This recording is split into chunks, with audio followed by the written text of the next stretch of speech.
Assalamualaikum warahmatullahi wabarakatuh. Om Swastiastu, Namo Buddhaya, salam kebajikan, salam sejahtera untuk kita semua, teman-teman dan sahabat Trisula Production Krishna. Kali ini saya bersama dengan Bang Ahmad Tamhatun ya. Nah, beliau ini senior saya di Untirta. Dulunya aktivis nih beliau. Aktivis ya. Dulu sempat turun ke jalan bareng. Terus sekarang alhamdulillah kita ketemu lagi, sambung silaturahmi, dan video kali ini membahas tentang kebudayaan, yaitu kebudayaan Karinding ya. Karinding. Bisa dijelaskan Bang Cek, perkenalkan diri? Oh iya. Bismillahirrahmanirrahim. Assalamualaikum warahmatullahi wabarakatuh.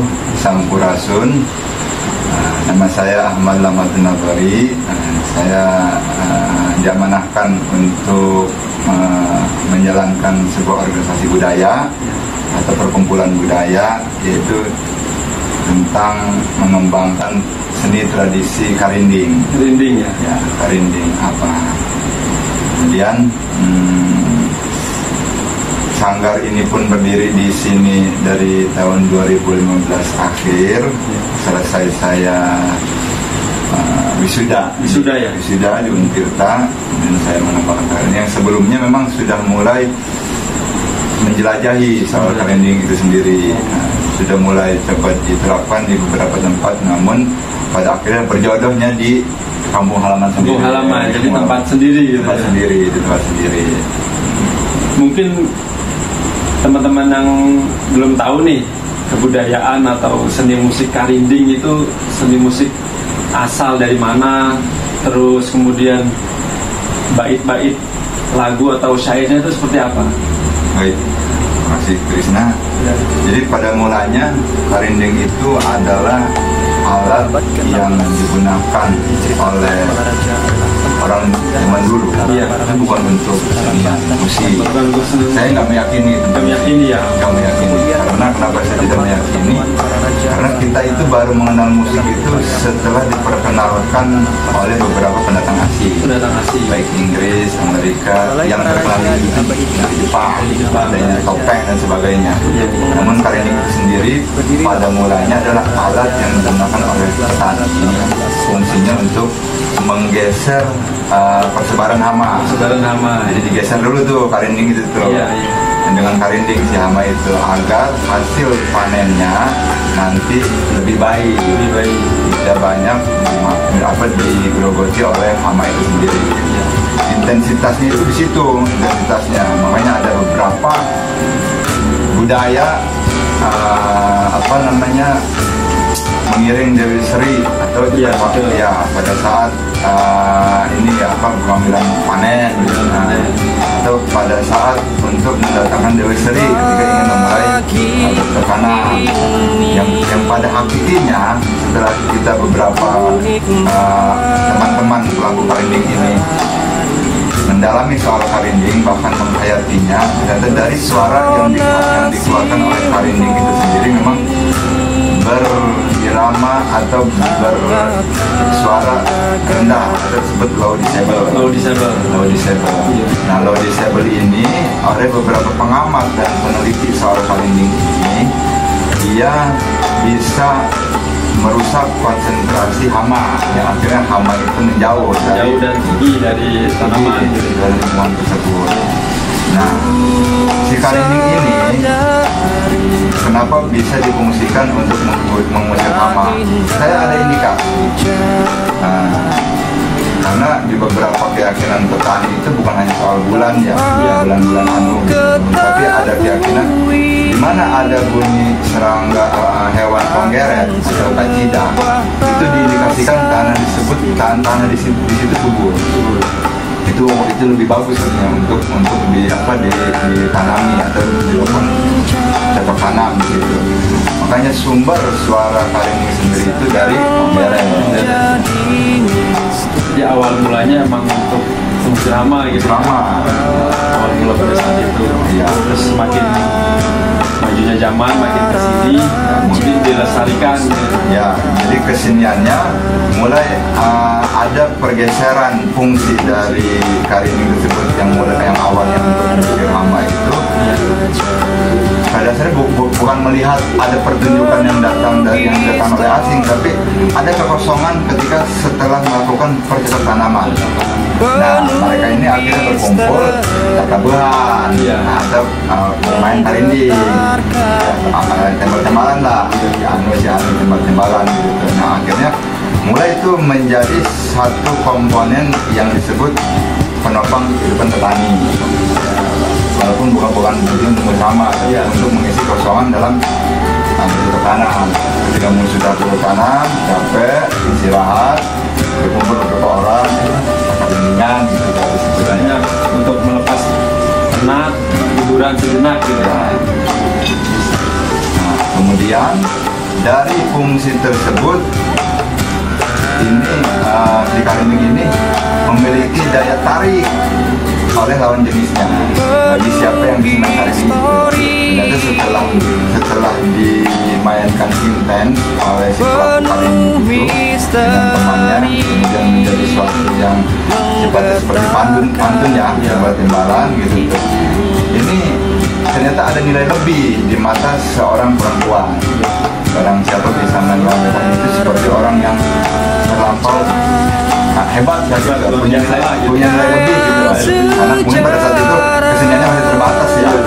Kalau orang sekarang mungkin kalau lihat cowok itu keren, mungkin merasa sama gitu.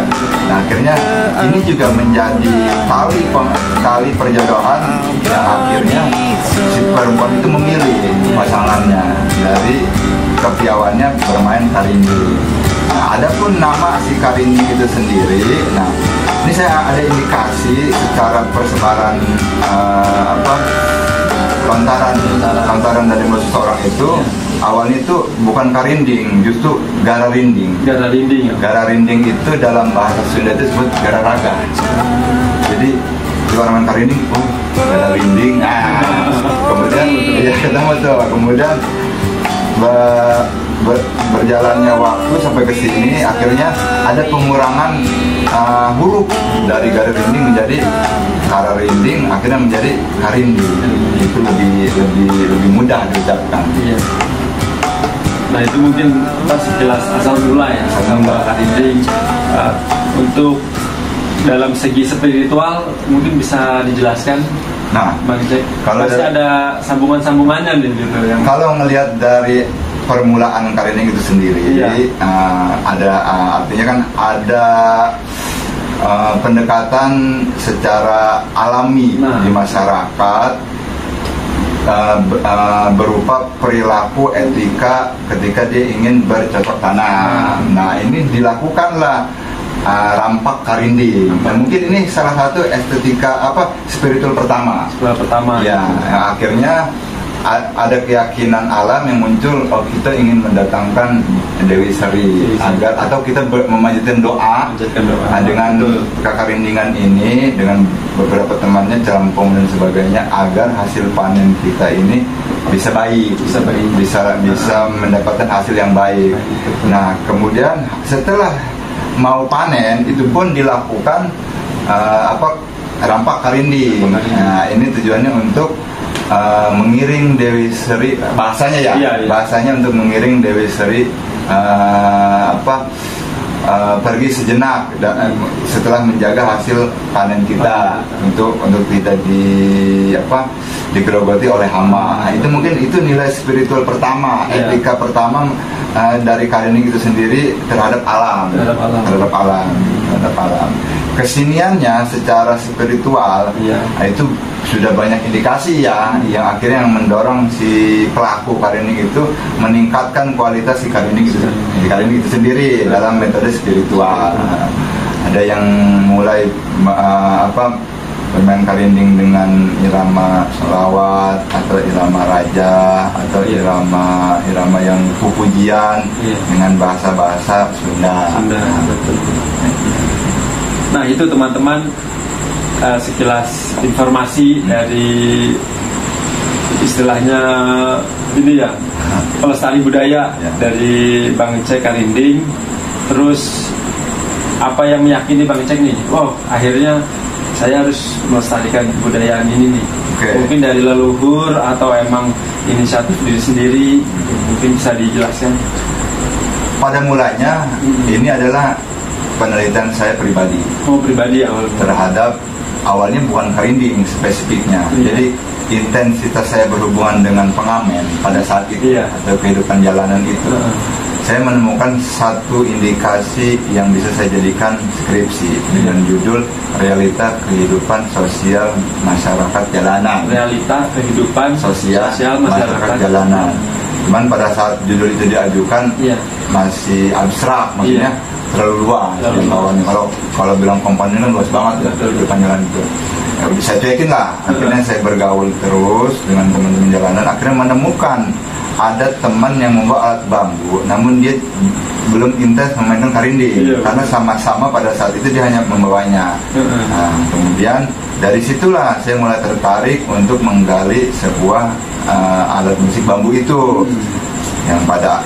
yang di kemudian hari kita sama-sama pergi ke Bandung. Saya dengan teman-teman teater KPID, dia dengan teman-teman teater Nol Banten. Kita ketemu di Bandung. Kita janjian sebelumnya. Kita ketemu di sana yuk. Sekalian kita ketemu sama orang yang memberikan karinding kepada saya dari orang tersebut. Oke, kita ke sana. Selesai acara kita ketemu dengan yang namanya Kang Mamat. Dia dari Bandung, Cibaduyut. Kemudian kita ke rumahnya lah. Nah, dari situlah kita mulai ditempelkan satu pengetahuan yang sifatnya memicu saya untuk menggali karinding. Kita diperlihatkan cara permainan karinding mereka. Bahkan pada saat itu Kang Mamat bilang ke saya, Bang Icek kalau bisa tinggal beberapa bulan di sini, biar ini saya ajarkan semua. Saya bilang saya ada kuliah, nggak bisa. Mungkin jarak jauh lah, mungkin kita bisa. Akhirnya dia memberikan satu karinding pada kita pada saat itu, yang dia bilang begini, nggak usah diulik karinding yang berkembang di Bandung, Cek ulik aja karinding yang ada di Banten, sambil diberikan quote, karena karinding di Banten itu ada yang menggunakan beluk, gitu. Beluk itu salah satu seni juga yang awalnya juga oleh petani. Jadi ketika menyampul itu dia ada teriakan-teriakan yang itu memberi yang itu terdengar sama temannya di jauh gitu tuh. Akhirnya teman jauh itu juga membalas dengan teriakan tersebut gitu tuh. Nah, akhirnya dari situlah saya pulang ke Banten dan menggali karinding Banten. Nah, penggalian karinding Banten ini memang yang membuat saya akhirnya berjodoh dengan si karinding ini, karena dalam proses perjalanannya ada hal-hal yang tidak saya ketemukan dari kehidupan saya. Jadi saya menemukan hal-hal yang saya bilang, oh ini ada yang lain ya, dari si karinding ini gitu. Dari si karinding akhirnya kita gali si karinding ini, kita gali sampai ke Gunung Karang, kemudian kita gali sampai ke Rangka, sampai ke Baduy, kemudian sampai ke Syekh Yusuf Karinding yang ada di Japus ini. Nah, berarti sejarahnya itu emang tidak disangka-sangka ternyata ketemu dengan sendirinya gitu kan. Nah, ini yang membuat saya akhirnya mendalami dan menghayati lebih dalam soal karinding. Karena dalam beberapa perjalanan ini ada hal-hal yang saya tidak bisa ketemukan, dan kalaupun saya saya anggap sebagai pengalaman batin saya sendiri. Pengalaman batin spiritual sendiri kan. Karena memang dari situ hasilnya saya lebih menggali ke arah-arah spiritual, terutama memperdalam diri tentang keilmuan agama ya. Karena ada dorongan untuk ke arah situ. Itu jadi pasti ada ikatan batinnya lah. Nggak mungkin kalau misalkan tidak ada ikatan batin, tidak ada emosi spiritual, tidak mungkin bisa melanjutkan sampai sekarang kan. Berkahnya mungkin ada berkahnya di situ, ada kebaikannya di situ. Karena saya sendiri awalnya tidak yakin ini bisa sampai saat ini. Karena apa ya, basic dari aktivis. Kemudian memang kalau orang tua dan ibu itu kan memang seniman ya. Iya. Bapak itu pelukis sekaligus orang yang suka ngedekor gitu. Iya. Ibu sendiri adalah tukang rias. Tukang rias. Dan saya tidak yakin untuk cuman dorongan itu lebih kuat ketika saya menghilangkan si Karinding. Jadi ketika saya tahun 2013 itu saya bilang, udah stop Pak. Dari 2011 tuh. Iya. Stop 1 tahun.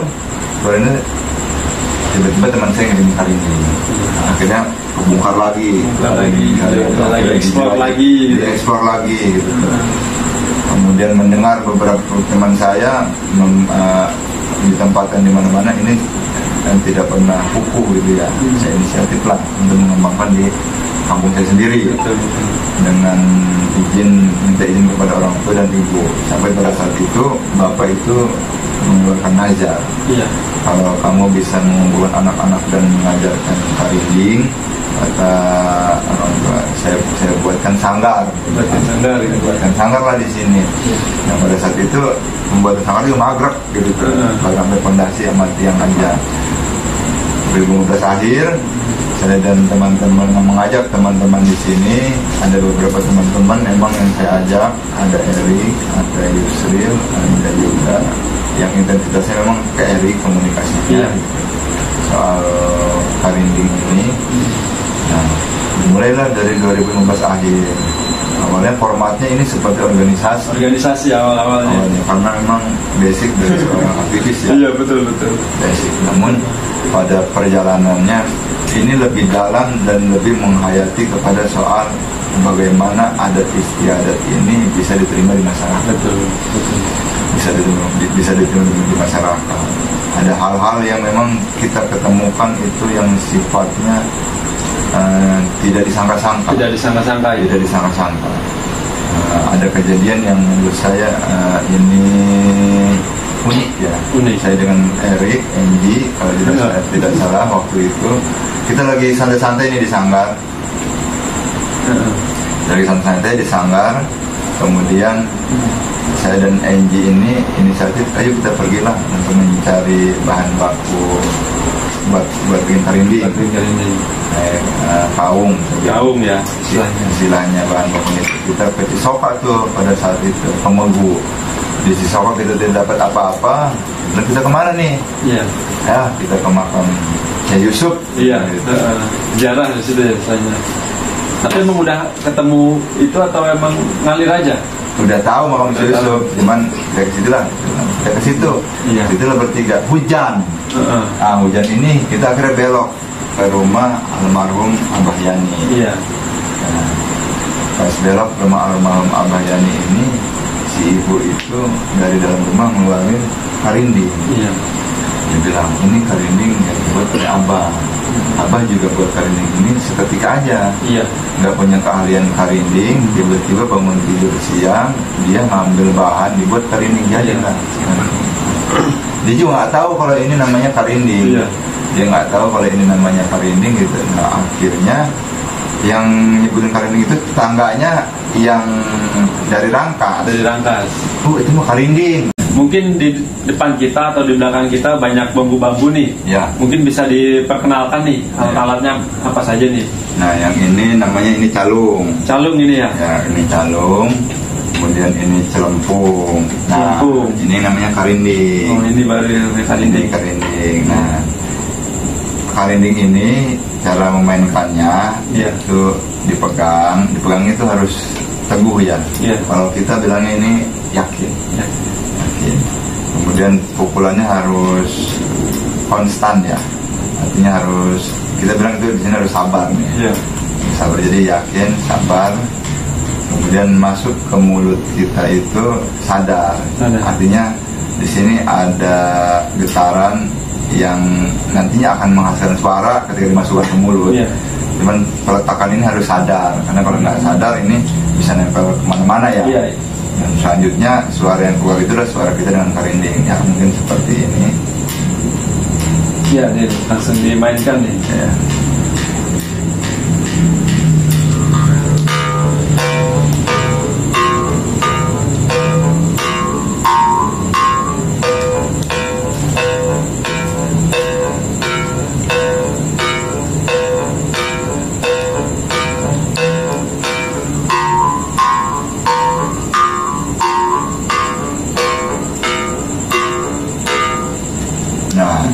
salah satu suara dasar karinding ya. Suara dasar karinding awalnya gitu ya. Yang pengambilannya dari suara binatang namanya Tonggeret. Memang ada beberapa versi. Yang versi pertama yang ambil dari Tonggeret, ada versi kedua juga yang ambil dari Tonggeret itu seperti ini. Iya. Nih kita lihat teman-teman.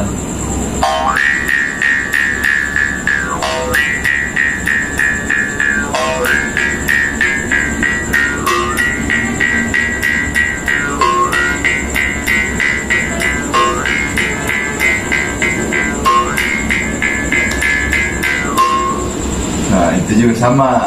Asal muasal dari suara Tonggeret itu sendiri ditempelin ke si karinding. Dan ruang mulut ini berikut pengolahan napasnya sebagai tabung yang ngeluarin suara-suara seperti tadi ya, itu. Jadi tabung itu badan kita sendiri. Kalau karinding itu beda dengan alat yang lain ya, seperti ini sudah ada tabungnya. Jadi dia bisa keluar suara. Kemudian ini juga sama, dia ada tabungnya. Cuman kalau karinding itu memang tabungnya badan kita sendiri. Itulah yang membedakan karinding dengan alat lainnya. Harmonika dia ada tabungnya. Iya, ada tabungnya sendiri. Ada tabungnya sendiri. Kalau karinding kalau diginiin dia nggak hanya suara per aja, tapi ketika dimasukkan ke mulut kita lah yang ngolah itu bisa jadi seperti apa aja suaranya. Ya. Tapi banyak ini ya, Bang Icek ya? Atau sama? Besar kecilnya ini, banyak pendeknya? Ya ini ada perbedaan memang. Ada yang suaranya memang agak, ini bagaimana ketebalan, bagaimana bahan bakunya, kemudian bagaimana tipis tebalnya sebutnya cacat kucing ya, apa si jarumnya. Ya ini agak beda yang hari ini. Agak beda ya.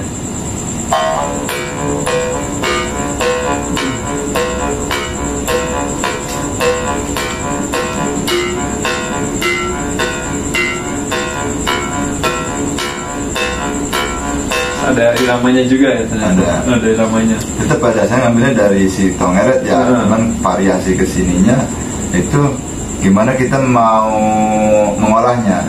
Kita nggak dengar suara ya kita bisa coba kita ikutin seperti suara alat lain gitu. Nah, memang yang membedakannya itu si karinding itu tadi tabungnya adalah badan itu sendiri. Jadi pengolahan lembut atau nyamannya suara itu dikeluarkan didengar oleh audiens, nah itu rumahnya adalah badan kita sendiri. Jadi kasarnya sumber suaranya karinding, rumahnya adalah si orangnya dan disampaikan kepada si pendengar. Nah, itu. Jadi ini bisa sampai pada nilai menarik lawan jenis, bisa sampai pada aspek ini mengendalikan hama. Itu balik lagi pada bagaimana si orang tersebut mengolah nafas yang itu yang akhirnya ketika dimain karinding berbeda-beda. Nah ini yang sampai kepada ranah menarik lawan jenis, bisa mengusir hama. Itu memang ada pengolahan nafas yang sebutnya diafragma ya. Diafragma itu ketemu antara dada dan perut. Nah itu jadi diolah di situ. Jadi memang suaranya pun akan lebih lembut ya, memang. Karena kalau suara dasar begini misalkan.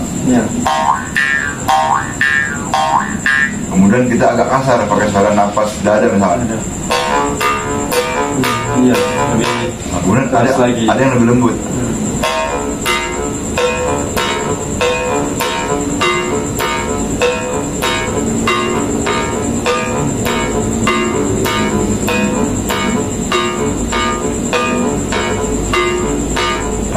Nah, ketika seperti itu ada sensasi tersendiri yang itu bisa dirasakan oleh si pemain karinding. Saya sejauh ini bisa merasakan seperti ada kelembutan yang ke badan itu yang akhirnya buat kita tuh jadi rileks, buat kita tenang, jadi nyaman. Nah itu dari hasil olah napas yang seperti itu.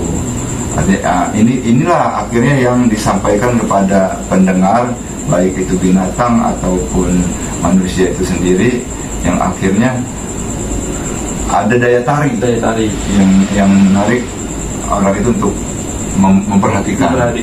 Atau kalau binatang itu dia keusik lah gitu, keusik. Nah ini yang mengusik manusia itu kan binatang itu sendiri dari pengolahan yang seperti itu. Karena memang untuk bisa sampai pada proses seperti itu ada intensitas yang teman-teman juga melakukannya bukan dalam bentuk karindi, seperti kita berzikir. Ya, berzikir itu kan juga menggunakan olahan nafas yang ada tahap-tahapnya ya. Betul. Ada tahap-tahapnya. Karena ini disebut dengan pengulangan atau diwirid lah biasanya, diwirid yang akhirnya sampai menemukan tingkatan di mana ketika kita mengkaring itu ternyata ada kebaikan lah dari alat ini yang nempel ke badan kita jadi tenang, kita jadi positif lah, jadi positif. Betul. Nah, itu. Terus untuk biasanya nih udah sampai mana aja nih pentasnya atau dipanggil oleh dari siapa, dari dinas mana, atau yang ingin bisa sharing-sharing ke teman-teman. Kalau untuk pementasan kita semuanya coba karena kita kan pada dasarnya si alat ini itu tidak populer. Betul. Jadi akhirnya kita harus membuat pasar itu sendiri. Salah satu pembuatan pasar itu kan satu, kita bekerja sama dengan dinas. Yang ke dinas membuat acara, kita main di acara dia. Betul. Itu dinas apapun, baik tingkatan kabupaten, tingkatan provinsi, bahkan di luar provinsi kita sendiri. Seperti ke Bogor juga dulu kita pernah gitu. Kemudian kita bermain di Jakarta, di Taman Ismail Marzuki juga, kita juga pernah gitu. Kemarin ke acara Kenduri Cinta ya? Kenduri Cinta, kita di Kenduri Cinta. Alhamdulillah teman-teman masih memberikan ruang bagi kita untuk bisa berapresiasi di acara tersebut. Di samping itu juga kita membuat ruang baru di masyarakat sebagai bentuk pengenalan si alat ini. Akhirnya ada acara-acara kecil di kampung-kampung. Ada yang panitianya unik-unik nih, akhirnya juga dia pengen penampilan yang unik-unik gitu. Ya akhirnya kita bermain di tempat tersebut. Untuk saat ini memang si karinding ini juga dari awal dibentuknya dari 2000 si barak ya, Mas Anggara adalah barak karinding. Barak karinding dibuat 2015 akhir dengan beberapa teman-teman. Dari awalnya juga kita sudah menularkan soal nilai-nilai religi. Ya, kita angkat selawat-selawat di masyarakat seperti Ilahi Tulil, kita angkat, kemudian kita putih. Nah, itu belum kalau situ belum. Paling itu yang masih ada di kabupaten aja ya. Iya, kabupaten. Artinya yang banyak didengar oleh masyarakat gitu. Kesini ada Asyigil, kemudian ada juga karya-karya kita juga yang sifatnya juga sosial, meningkatkan nilai-nilai positif di masyarakat gitu. Nah, itulah ruang-ruang yang memang kita bangun di masyarakat untuk terus bagaimana alat karinding ini bisa lestari, terus bagaimana alat karinding ini bisa didengarkan oleh masyarakat, terus bagaimana alat karinding ini bisa menyebar luas. Karena saya sendiri berharap agar karinding ini bisa menyebar luas di masyarakat, tidak hanya barak karinding. Karena kalau hanya barak karinding, yang lain belum tertular, artinya ada satu hal yang harus kita kuatkan lagi, bagaimana ada orang lain yang mau mengembangkan juga soal karinding. Channel YouTube-nya juga ada nih ya, Barak Karinding, namanya ini ya. Nama channel YouTube-nya adalah Barak Karinding. Instagram-nya juga sama, Barak Karinding atau bakar_IDN. Kemudian TikTok-nya juga ada. TikTok-nya ada ya. Nanti kita tampilkan pokoknya. Kita kasih di bawah sini nih. Sosmednya. Kontak personnya juga bisa di Instagram atau ke kontak person cek sendiri. Oh iya, siap. Nanti kita share pokoknya gimana caranya budaya Indonesia masih eksis ya, digempur oleh budaya asing. Pokoknya jangan sampai kalah. Artinya kolaborasi aja lah gitu. Kolaborasi gitu. Karena kita pun juga kita sedang menganalisa bahwa kita tidak mungkin terus menjadi lawan dari perkembangan zaman. Tapi kita bagaimana harus bisa berkolaborasi, berdampingan dengan apa yang disajikan oleh perkembangan dunia ini. Kita bisa menjadikan, tapi dengan sisi lain memperkuat identitas kita sendiri tentang seni budaya tradisi karinding. Mungkin itu saja Bang Icek, makasih banyak kita udah disambut di sini, Sama. dikasih banyak wawasan, dikasih banyak ilmu pengetahuan tentang kebudayaan Karinding. Mungkin bisa jumpa lain waktu.